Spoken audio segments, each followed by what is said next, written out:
ጤናማ በዛ ላይ ደግሞ የአይረን ሌቭላቸውን ከፍ የሚያደርግ ምግብ እናዘጋጃለን። ሰላም እንዴት ናችሁ? ሁሉ መልካም። ዛሬም በሌላ ቪዲዮ ተገናኝተናል። ከ6 ወር ጀምሮ ላሉ ልጆች ቆንጆ ምግብ እናዘጋጃለን። ይህንን የምንጀምረው መጀመሪያ አፕል በመላጥ ነው። አንድ አፕል ተጠቅሜያለሁ። እሱን እንልጠዋለን።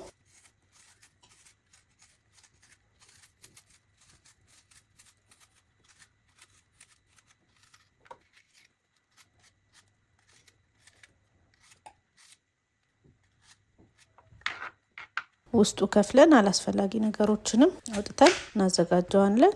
በመቀጠል እንከትፈዋለን።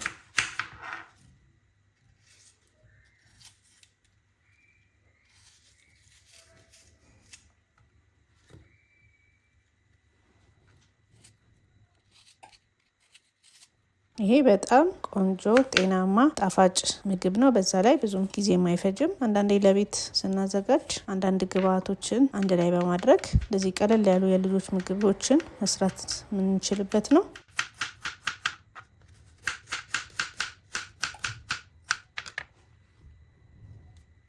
ስለዚህ እንደዚህ ከትፈን ስቲም እናደርገዋለን።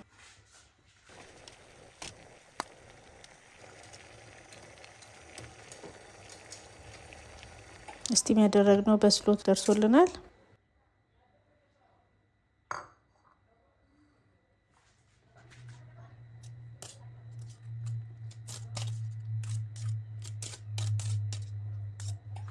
ስለዚህ እንደዚህ በምንፈጭበት እቃ ላይ እንገለብጠዋለን። ከዛ አንድ ተቀቅሎ የበሰለ ቀይ ስር፣ አነስተኛ ቀይ ስር፣ እሱን ልጠን እናዘጋጀዋለን።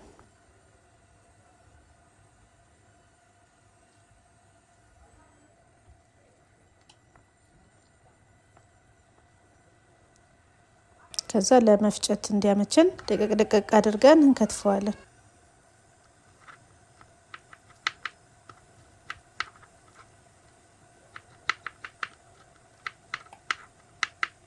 ከዛ ከአፕሉ ጋር እንደዚህ እንቀላቅለውና ላለፉት 6 ወራቶች ቢጠቀሙትን ወተት እናደርጋለን። የቆርቆሮ ወተት ሊሆን ይችላል ወይ የጡት ወተት አድርገን እንፈጨዋለን። ልስልስ እስኪልልን ድረስ በደንብ አድርገን እንፈጨዋለን።